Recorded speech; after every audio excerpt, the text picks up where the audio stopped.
Good afternoon, everybody. It's nice to see a lot of familiar faces here, and thank you very much to Ando and Nate and the whole team for having us here. This is a great event and an impressive environment as well.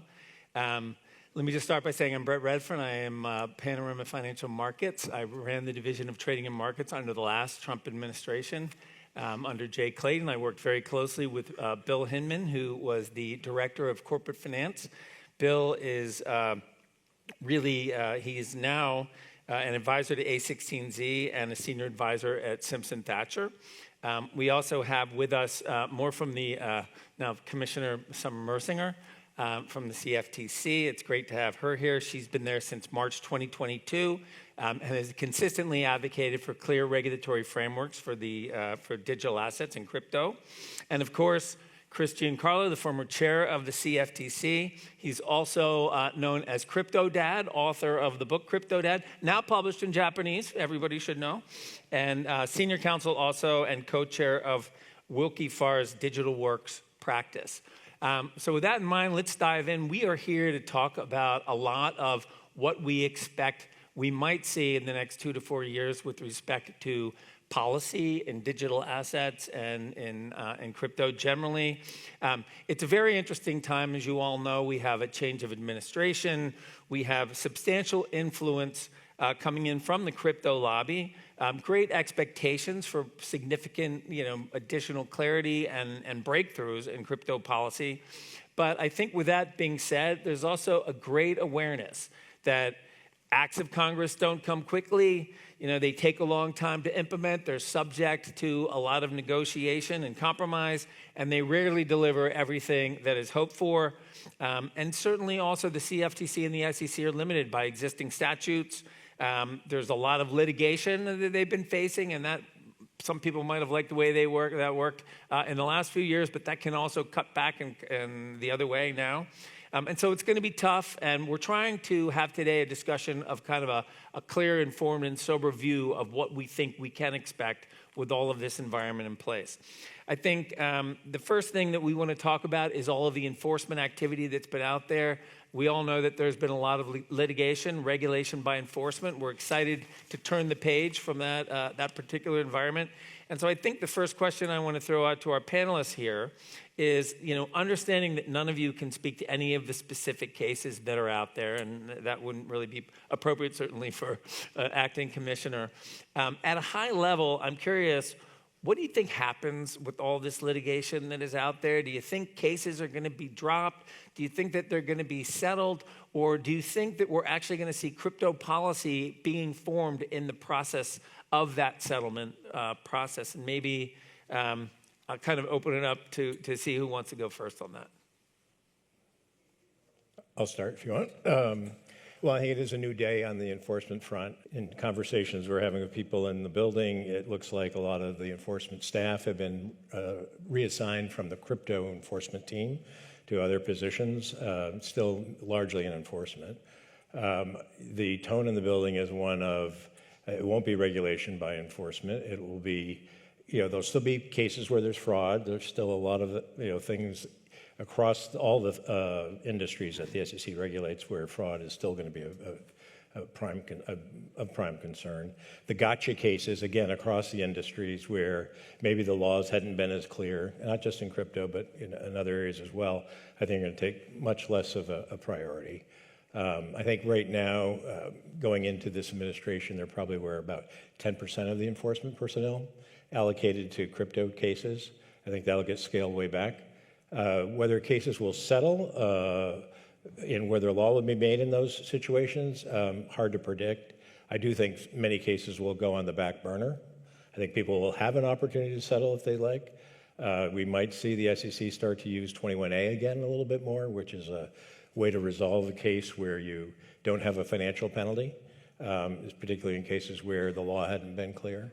But I do think going forward, we'll see much less emphasis on trying to make policy through those cases, trying to do that through guidance, rulemaking, public comment. It is, I think, generally a new area. I'll try to take a shot at this, and I'll approach it perhaps from a higher altitude point of view. In my experience, all organizations take their tone from the people at the top. we've got different types of people at the top now. The last few administrations, except for Trump 45, it was the political class and it was a lot of lawyers. And the approach that certainly was there during Biden was it's mother may I before you proceed with innovation. The tone from the top now is not a lot of lawyers, not a lot of political class, a lot of entrepreneurs. And they want to get back to an environment that's a traditional American, certainly a Silicon Valley environment, which says, if you're not breaking something, you're not moving fast enough. Don't ask permission, ask forgiveness. And so the way I think that's going to work its way down to the enforcement level by the market regulators is going to be less going after firms, and I've heard this phrase used in the new administration, for foot faults. Let's play the game. Or, to use a football analogy, too many penalties ruin the game, and if the game is about entrepreneurship, it's about building businesses, about building in America, we can't have every play flagged. We've got to have a more permissive. Now, that doesn't extend to fraud and manipulation. There's going to be the same, if not a greater emphasis on fraud and manipulation. But for technical violations, I think they're going to say, look, if you're building something legitimate that's a technical violation, we'll deal with it as a technical violation, not necessarily an enforcement action or Wells notice, all of the stuff that's been used to stifle innovation over the last 4 years.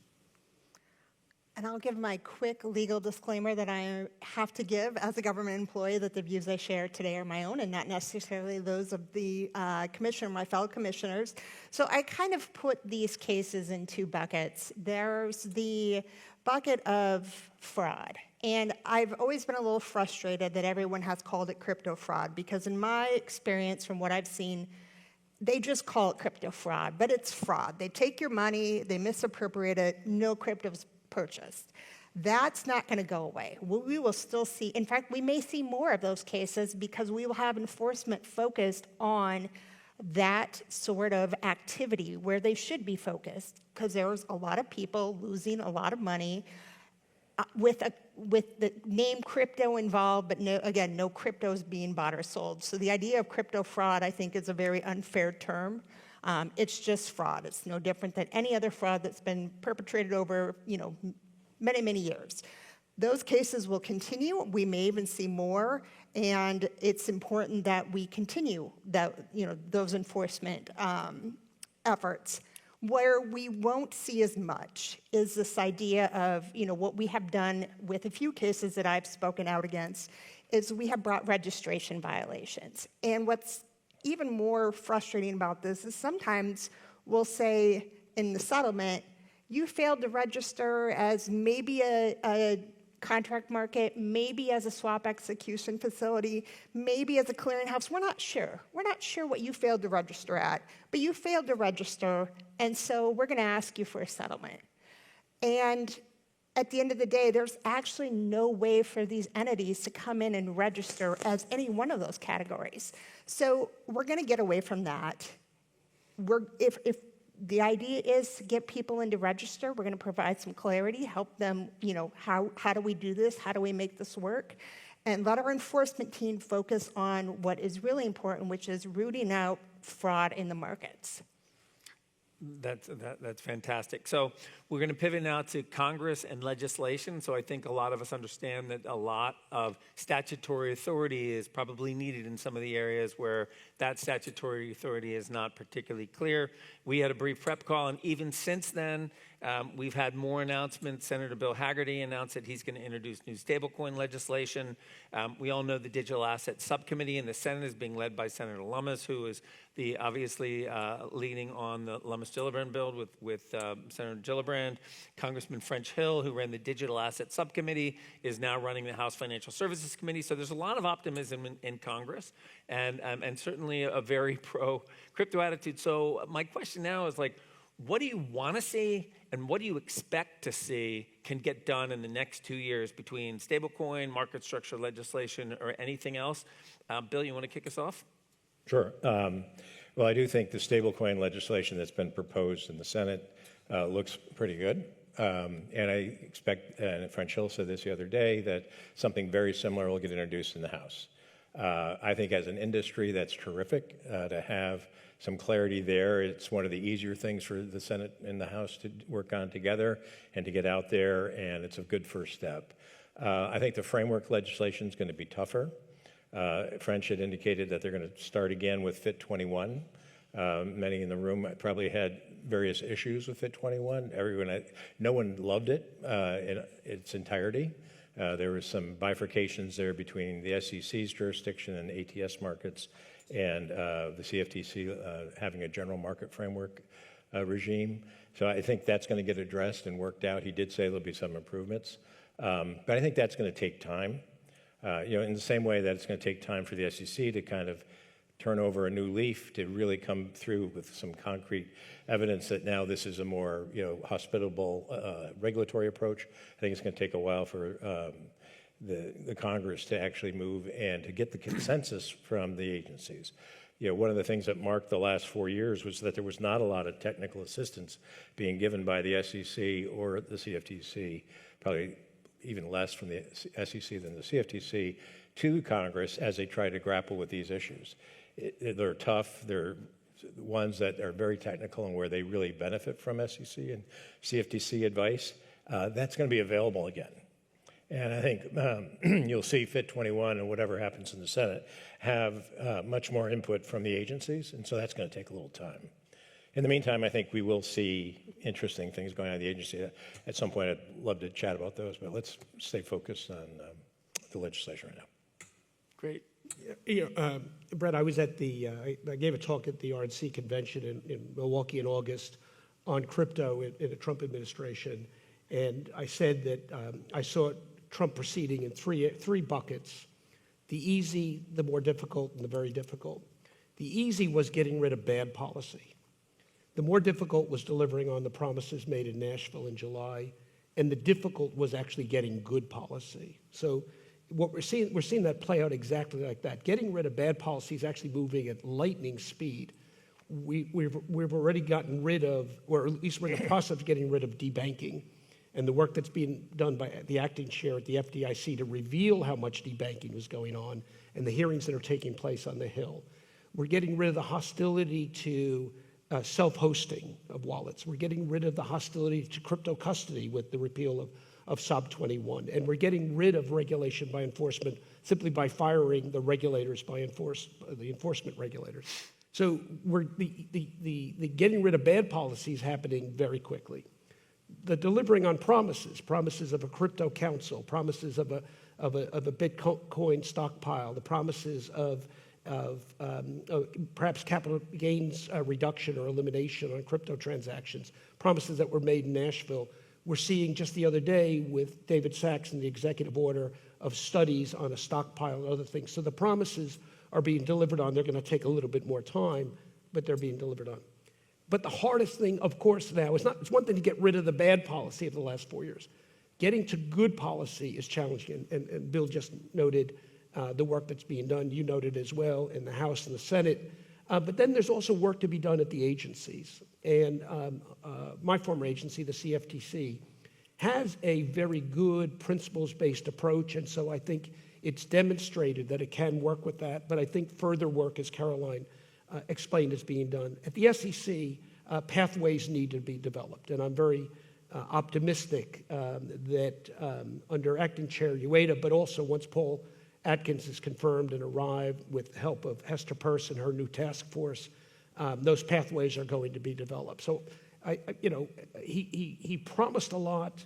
We needed a lot. We needed to get rid of bad stuff. That's happening. We need the promises delivered on, and ultimately we've got to get to good policy. I'm very optimistic it's going to be done within the first 2 years of this administration. It seemed like under Chair Gensler, there were times when I remember going to the Hill asking for things to kind of push and advocate that the SEC would do. And I think now, at least on the SEC side, we feel like there's a lot of statutory authority they have within the realm of securities where we actually don't need Congress to be leaning on them as much. We can actually engage directly with the SEC. On the CFTC side, it's kind of interesting. We now have obviously the big products being Bitcoin and Ethereum, both being sort of spot commodities. And it's interesting, the CFTC doesn't really have the regulatory authority to oversee spot commodity markets or even retail investors. So I guess, what do you think is needed, Commissioner Mersinger, in terms of legislation to help the CFTC, or to help there be greater authority to really be able to regulate these markets so that they can evolve properly? Yeah, and I actually think we have more authority than most people are aware of. When you start looking at retail participants, our Forex markets are very, it's mostly retail participants, and we've kind of built that up over the years. And so we do have some experience, and, I think that there are some things we can do while we're waiting for legislation. The biggest thing legislation is going to do is kind of have a framework to decide where the jurisdiction falls. I always go back to, I think people simplify the argument of, is it a commodity or is it a security? That's not quite how it works. Everything is kind of a commodity, including securities.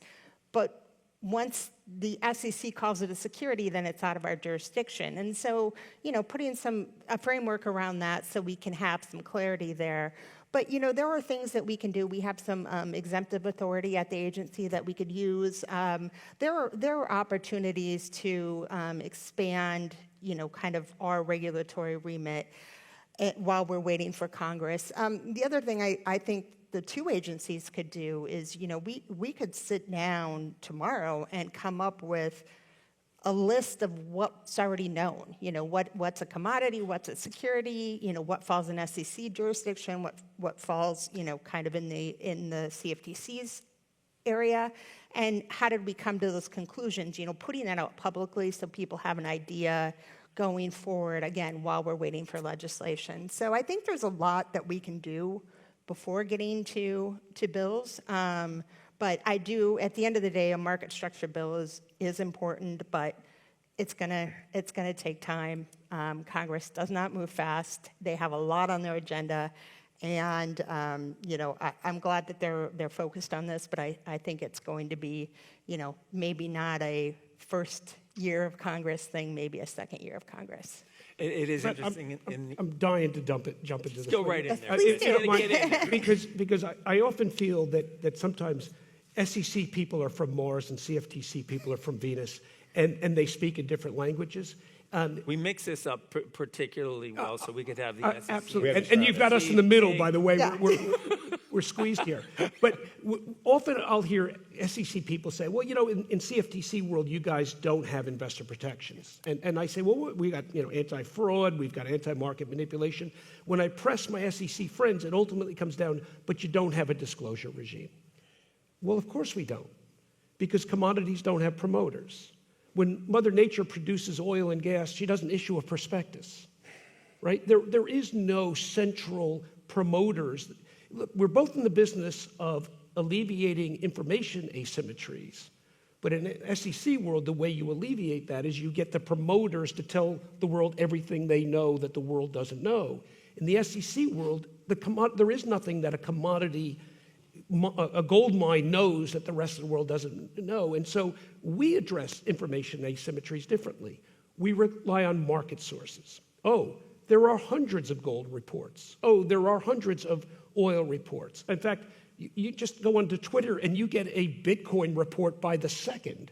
And so what we assure is that there's just plenty of information, and let the consumer, let the market participant separate the wheat from the chaff. So it's not that we're not in the information asymmetry addressing business, it's just that we approach it different. And that's when we sit here and say, what's a commodity, what's a security, what you're really deciding is who has responsibility, if any, for putting out investor information. If it's a commodity, there is no central Bitcoin promoters to issue a Bitcoin. There's the Bitcoin white paper, and then there's a lot of public information, but there's not a central promoter. If it's a security, however, then we're going to rely on promoters to issue information. I see Bill chomping at the bit. Well, I wish You're in for fun, guys. Now we're going to get really into it. I wish the world were so easy. You could say this is a commodity and that's a security. One of the beauties about this technology is that you can create instruments that are almost hybrids. You can create instruments where they're not a full commodity. It's not like it's a completely fungible investment that you're making when you decide to buy this level 1 coin versus that level 1 coin. Bitcoin. There are differences, and sometimes there are insiders that have more insight into how those products are working. And so there are information asymmetries, which is Sumner's point why a taxonomy is so important. Like, how can we start to think about these things and regulate them in a reasonable way where it's clear enough and you don't have to engage in a very highly subjective analysis, which only today, Ethereum and Bitcoin pass. But is there something in between where we can have a regulatory framework where this question is not quite as critical, where you address the information asymmetries problem in both agencies? So it ends up in the CFTC. There is a disclosure obligation for folks that want to trade it, maybe for folks who have issued it. Some of the framework bills try to do this. Everyone has a certain level of information. So some of these really tough questions around, is this decentralized? What's it mean to be decentralized? Have a lot less importance if everyone is getting getting the adequate information that they need to make a choice and which instruments to invest in. So we think that's really important, both for the SEC to weigh in on and for the framework to address. And then, in the meantime, I do think it's going to take a while for legislation. It could be, next year's Congress. And if that happens, it'll be really fascinating to see what Hester is able to do with her crypto task force. Right now, Mark Ueda, the acting chair, has delegated all of his authority in this space to Hester, which doesn't normally happen. Crypto mom. Crypto mom. And he recognized that she is someone who's way ahead of him in terms of understanding the space and is very comfortable with delegating that to her. She very much wants to hear from all of you. I have talked to her about people are a little gun shy going into the building these days based on past experience. And it will be really useful to see some initiatives coming out of the SEC. One thing I think they can do, which would be really helpful for everybody and show some good faith, would be to do some guidance on airdrops. And airdrops is one of these areas where, it's, okay, are the rules just all open now? Anybody can do an airdrop? They've been abused by folks in the past, and of course they're critical for many people acting in good faith to develop a critical sized network and get the virtuous circle of people using their network because they've gotten coins through an airdrop. The SEC has a lot of exemptive authority and would be able to be very helpful in that space and give people some comfort that if you're not creating an airdrop just to dump into a market, but the insiders are staying out of that for a while, that's going to be something that will be acceptable.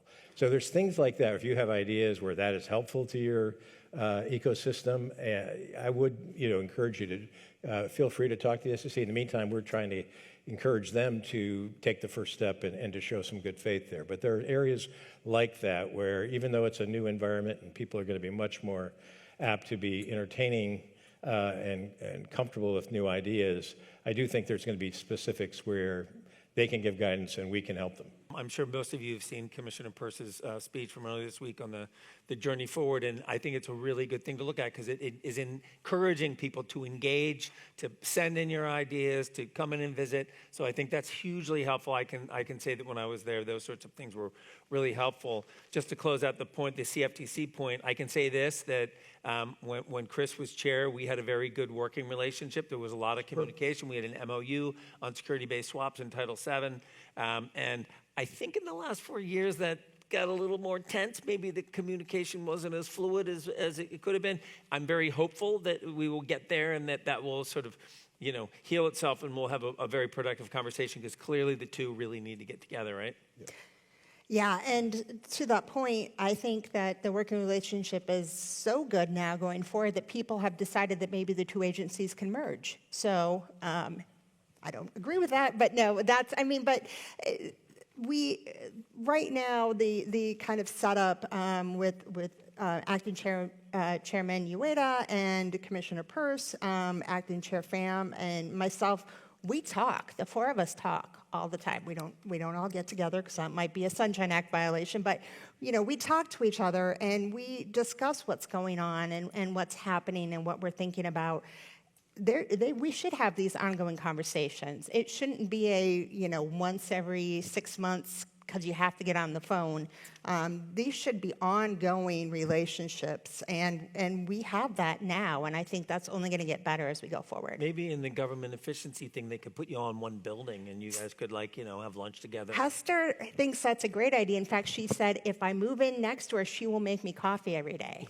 So I think we have time for one more question. We're kind of short on time, so we're going to try to rip through this one quickly. But when you think about the lobbies that are going to the Hill, believe it or not, the crypto industry and digital assets, it's not all necessarily on the same page. So you have folks that are more CeFi oriented around central exchanges. You have a DeFi view. You have different views, right? So you're hearing different positions there. And it will be interesting to see how they resolve this. And I guess, Bill, I'm wondering, sort of seeing the different views and the different pushes, what do you think is the best way to get to good policy when we have different elements of the industry really pushing for different things, in some cases even building regulatory moats around existing models? Yeah, I mean, I don't have all the answers, obviously, but I do get concerned at times if you see different parts of the industry sort of lobbying for their own self-interest. I hope everyone takes a longer-term view, and we all prosper if this industry, prospers, because it has confidence in the consumer space, because we're delivering good products, because the regulations actually make sense and work. If people are out there looking for their own little, twist on Fit 21 or something that comes out of the Senate, it may serve their business model really well in the short term, but I think in the long term it probably won't. So I would just encourage everyone to think about what is a stable, long-term environment where consumers are protected, capital is raised, and this business can be facilitated. I love this industry. It's got so much energy and dynamism. But boy, does this crypto industry have more pillow fights than any other industry I know. L1 against L1, exchange against exchange, stablecoin against stablecoin, events contract market against events contract market. It's an industry that doesn't have one, doesn't have two, doesn't have three, doesn't have four, has 5 separate trade associations. I mean, what industry has 5 separate trade associations? And so there is a real risk that this industry continues these battles at a time when we've got to make good policy. Now, the interesting thing is, a lot of the people that Trump is bringing in aren't veterans of the 5-10 years of this industry and have all the scars of all these pillow fights. I've sat down with David Sachs, and he's somewhat surprised to learn about how many of these petty fights are going on. So my one plea to an industry that I love is we've got to put all that aside, and as Bill said, let's focus on the core elements. And it's a new government that's not trying to control everything. They actually want the industry to come to them with good ideas, good solutions, good frameworks, and we should be working together. And all of those pillow fights should be put aside. Fight in the commercial environment, but don't fight in the policy environment. The policy environment, it's in all of our interest to get good policy done and get it done as quickly as we can. I'll be really quick, just to put a quick plug in for the CFTC. I think this is why principles-based regulation works so well for these markets, because it doesn't matter if you're CeFi, DeFi, TradFi, we have principles. You meet those principles however you see fit for your model. But at the end of the day, we're gonna regulate for the risk, and we have the principles out there to protect against certain risks, and we let the markets figure out how best to handle that risk. As long as they're meeting our principles, we aren't going to prescribe exactly how that happens. And so I do think that's why the CFTC has kind of been the flagship regulator for these markets, or at least that has been the trajectory of where we really should have this jurisdiction lie. So lastly, in one sentence, what do you think is the most meaningful thing that we can get done in the next 2 years, actually get done out of Congress to help move this ecosystem forward?